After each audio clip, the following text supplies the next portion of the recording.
Hello दोस्तों, आप लोग का स्वागत है आपके अपने YouTube channel math bye Ranjan Kumar में। आज हम लोग क्लास 10वीं के प्रश्नावली 8.1 के प्रश्न संख्या 5 का डिस्कस करेंगे। अगर ये वीडियो आप लोग का अच्छा लगेगी तो चैनल को लाइक, सब्सक्राइब और अपने दोस्तों के पास शेयर ज़रूर कीजिएगा। तो चलिए दोस्तों स्टार्ट करते हैं। तो प्रश्न संख्या 5 बोलता है, यदि सेक थीटा बराबर 13/12 हो तो अन्य सभी त्रिकोणमितीय अनुपात परिकलित कीजिए। यानी दोस्तों एक सेक थीटा का मान दिया हुआ है और अन्य सभी यानी त्रिकोणमितीय अनुपात 6 होता है। 6 में से एक सेक थीटा का मान दिया हुआ है, यानी सेक थीटा के छोड़कर जो भी बची है उसका मान हम लोग का निकालना है। तो चलिए दोस्तों स्टार्ट करते हैं। तो पहले लिखेंगे हल, उसका जो जो दिया हुआ है उसको लिख लेंगे। तो दिया है क्या, सेक थीटा बराबर 13/12।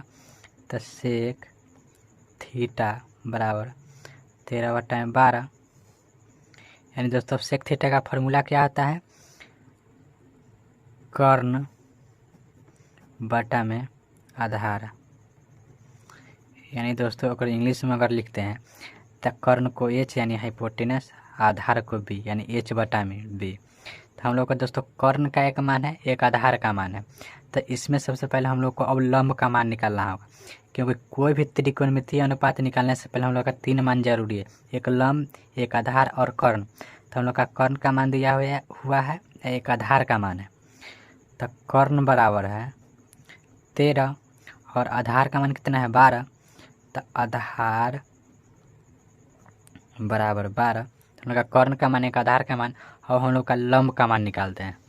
तो दोस्तों हम जानते हैं, तो लिख देंगे दोस्तों, हम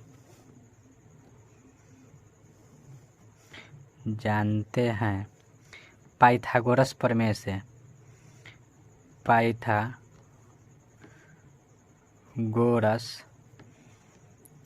प्रमेय से। तो पाइथागोरस प्रमेय से क्या होगा दोस्तों, तो कर्ण स्क्वायर बराबर लंब स्क्वायर जोड़ आधार स्क्वायर। दोस्तों हम लोग को जो निकालना है उसको एक तरफ कर लेते हैं। तो हम लोग का निकालना क्या है, लंब का मान। तो इसको एक तरफ, अब बाकी सबको दूसरी तरफ कर लेते हैं। तो इसको हम इसी तरफ रह देते हैं, आधार को इस तरफ ले आते हैं। तो कर्ण स्क्वायर बराबर आधार स्क्वायर, इसको प्लस में, तो जब इस साइड आएगा तो माइनस में, यानी माइनस आधार स्क्वायर बराबर इधर कितना बच गया, लंब स्क्वायर, तो जोड़ लंब स्क्वायर। दोस्तों अब इसको हम सीधा करके लिखते हैं। तो दोस्तों जब सीधा करके लिखेंगे तो लंब स्क्वायर बराबर कर्ण स्क्वायर माइनस आधार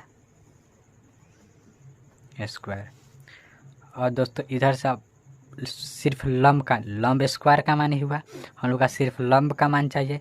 तो यहाँ सिर्फ लिखेंगे लंब बराबर, दोस्तों अगर एक तरफ से स्क्वायर हटता है तो बराबर के दूसरी तरफ रूट चढ़ता है।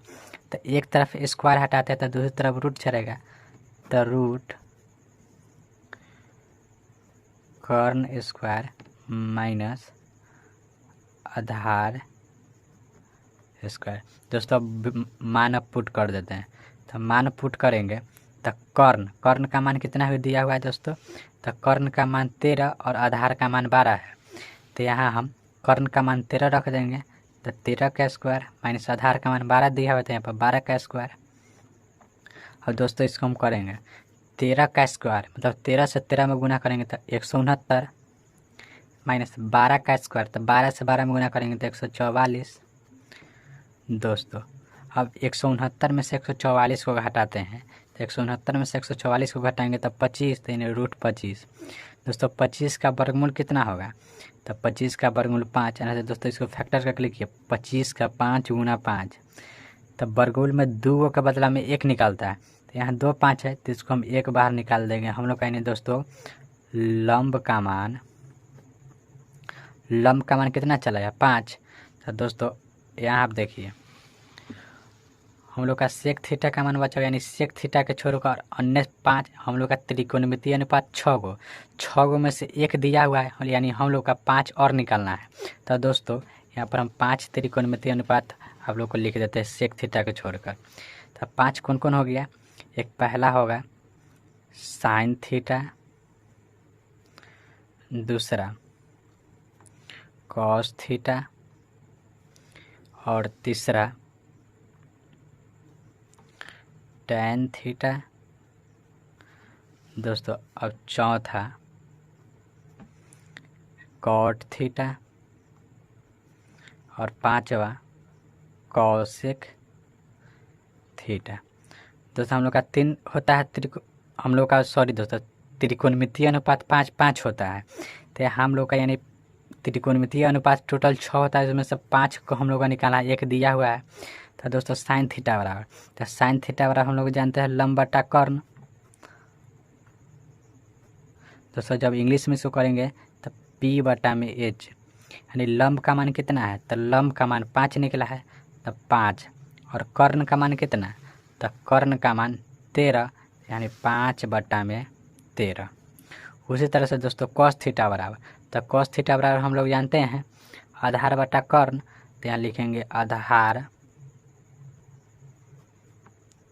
बटा में कर्ण, यानी इंग्लिश में अगर इसको लिखते तो B बटा में H।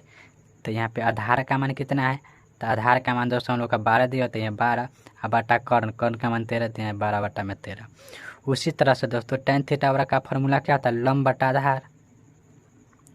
तो लंब बटा का आधार, अगर इसको इंग्लिश में लिखते हैं तो लंब को P बोलते हैं और आधार को B बोलते हैं। तब P का मान यानी लंब का मान कितना निकाले हैं, तो लंब का मान 5, तो यहाँ 5 लिख देंगे, और आधार का मान हम लोग का 12, तो यहाँ 5 बटा 12। उसी तरह से दोस्तों कॉट थीटा, तो कॉट थीटा बराबर यानी कॉट थीटा टेन का उल्टा होता है, टेन का लंब बटा आधार है, तो कॉट का क्या हो जाएगा, आधार बटा लंब, आधार बटा में लंब। आधार आधार का मान कितना है, तो आधार का मान हम लोग का 12, यहाँ पे 12 लिख देंगे, और लंब का मान कितना निकले 5, यहाँ पे 5। उसी तरह से दोस्तों कॉसेक थीटा का फॉर्मूला, तो कॉसेक थीटा किसका उल्टा होता है, साइन थीटा का, यानी साइन थीटा का जो फॉर्मूला वो उलट जाएगा, तो उलट जाएगा। तो दोस्तों यहाँ पर एक कर्ण बटा में लंब, यानी दोस्तों इसको इंग्लिश में लिखेंगे तो H बटा में P। तो यहाँ पे कर्ण का मान कितना है, तो कर्ण का मान आप लोग ध्यान दीजिए दोस्तों 13 निकला है, तो यहाँ पर 13 बटा लंब का मान कितना है, लंब का मान हम लोग 5 निकाला था 5। तो दोस्तों हम लोग का यहाँ पे फिर से ध्यान दीजिएगा, क्वेश्चन में बोला था कि सेक थीटा बराबर 13 बटा 12 है, तो अन्य सभी त्रिकोणमितीय अनुपात, तो 6 गो त्रिकोणमितीय अनुपात होता है, उनमें से एक त्रिकोणमितीय अनुपात का मान दिया हुआ है, अब 5 गो का हम लोग का निकालना है। तो हम लोग का सेक थीटा को छोड़कर 5 सभी का मान हम लोग निकाल दिया है दोस्तों। तो आशा करता हूँ दोस्तों ये वीडियो आप लोगों को काफ़ी अच्छा लगा होगा। यदि अच्छा लगा होगा तो चैनल को लाइक, सब्सक्राइब और दोस्तों के पास शेयर जरूर कीजिएगा दोस्तों। धन्यवाद दोस्तों।